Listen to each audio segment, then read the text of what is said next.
요즘 원달러 환율 때문에 정말 머리 아프시죠? 저도 그렇습니다. 그래서 오늘은 한국 시장에 투자하는 분들이라면 진짜 꼭 알아야 할 이 문제, WGBI 편입 이슈의 속살을 한번 제대로 파헤쳐 보겠습니다. 자, 많은 분들이 그러잖아요. 한국이 세계국채지수 WGBI에 들어가면 이제 원화가 살아날 거다. 거의 뭐 구원투수처럼 기대를 하고 있죠. 근데요, 만약에 이 장밋빛 기대 뒤에 우리가 전혀 생각지도 못한 어떤 덫이 숨어 있다면 그럼 얘기가 완전히 달라지지 않을까요? 네, 그럼 바로 본론으로 들어가 보죠. 도대체 왜 이렇게 많은 사람들이 WGBI 편입에 기대를 거는 걸까요? 이 낙관론의 뿌리부터 한번 살펴보겠습니다. 뭐 복잡하게 생각할 것 없고요. WGBI는 그냥 전 세계 국제시장의 메이저리그다 이렇게 생각하시면 편해요. 여기에 우리 한국이 들어간다는 건 국제적으로 이 나라 채권 시장은 믿을 만하다 하고 도장을 쾅 찍어주는 거나 마찬가지입니다. 그래서 기대하는 시나리오는 아주 간단하고 강력합니다. WGBI에 들어가면 이 지수를 따라 움직이는 어마어마한 글로벌 자금이 있거든요. 그 돈이 자동으로 한국 국채를 사러 들어올 거라는 거죠. 달러가 쏟아져 들어오니 당연히 원화 가치는 올라가겠죠? 이게 바로 핵심입니다. 그러니까 이 막대한 돈이 들어와서 한국 시장에 널뛰는 변동점을 좀 잡아주고 무엇보다 하늘 높은 줄 모르고 치솟는 이 환율을 마침내 아래쪽으로 꾹 눌러줄 거다.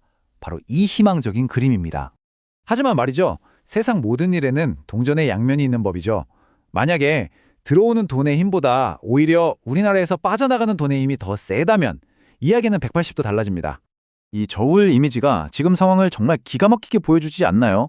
한쪽에는 WGBI를 타고 들어오는 외국 자본, 다른 한쪽에는 더 큰 수익을 찾아 해외로 나가려는 국내 자본. 이 둘의 힘겨루기에서 과연 누가 이길 것이냐? 이게 지금 우리가 풀어야 할 가장 큰 숙제입니다. 이게 바로 그 회전문 효과라는 건데요. 어떻게 돌아가는지 한번 볼까요? 자, 일단 WGBI 자금이 쫙 들어옵니다. 그럼 환율이 살짝 내려가겠죠? 원화가 강세가 되는 거예요. 바로 그 순간 국내 투자자들 눈에는 이게 어떻게 보일까요? 와, 지금이다. 달러 싸졌을 때 사서 해외 투자해야지. 이렇게 되는 겁니다.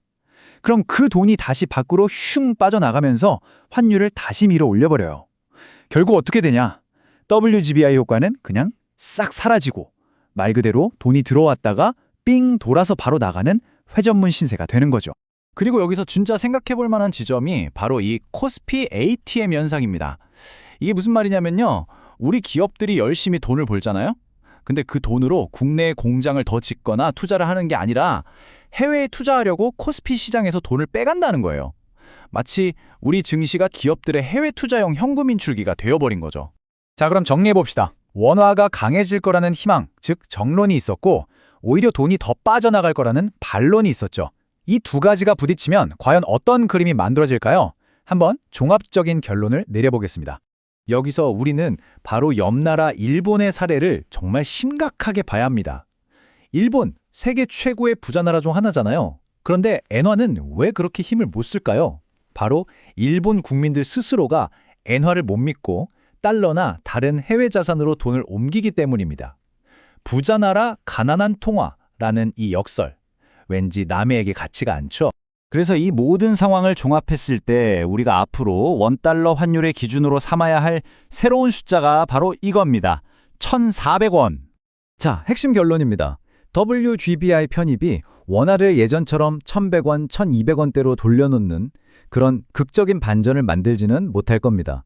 그 대신 환율이 1,500원, 1,600원으로 폭락하는 최악의 상황은 막아주는 바닥 역할을 하게 될 거라는 거죠. 그러니까 1,400원 근처가 이제 새로운 기준, 즉 뉴노멀이 된다는 겁니다. 그럼 이게 우리 투자자들에게는 대체 뭘 의미하는 걸까요? 굉장히 중요합니다. 왜냐하면 이제 우리가 살아가는 세상은 과거와는 완전히 다른 새로운 환율 시대가 열렸다는 뜻이니까요. 낡은 지도는 이제 버려야 합니다. 맞습니다. 이제 그 낡은 투자 지도는 과감하게 서랍에 넣어두시고요. 이 낯선 고환율의 바다를 항해할 새로운 나침반을 꺼내 들어야 할 때입니다. 첫 번째로 할 일은 우리의 머릿속부터 리셋하는 겁니다. 환율은 언젠가 1,200원대로 돌아갈 거야 라는 생각. 이제 이건 정상이 아니라 아주 가끔 찾아오는 특별 보너스 같은 거라고 생각하셔야 합니다. 새로운 기준은 1,350원에서 1,450원 사이입니다.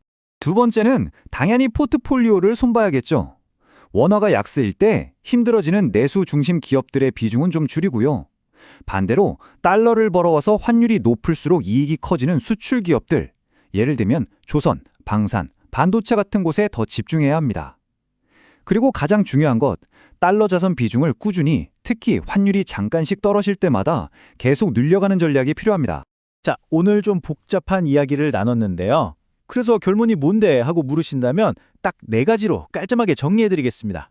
바로 이겁니다. 첫째, WGB에 대한 기대가 있었습니다. 둘째, 하지만 만만치 않은 현실의 벽이 있었죠. 셋째, 그래서 우리는 이제 더 높은 환율이라는 새로운 균형에 적응해야 합니다. 넷째, 따라서 우리에겐 새로운 전략이 필요합니다. 기대, 현실, 새로운 균형, 그리고 당신의 전략, 이 4단어만 기억하시면 됩니다. 이제 마지막 질문을 여러분께 던지면서 마무리하겠습니다.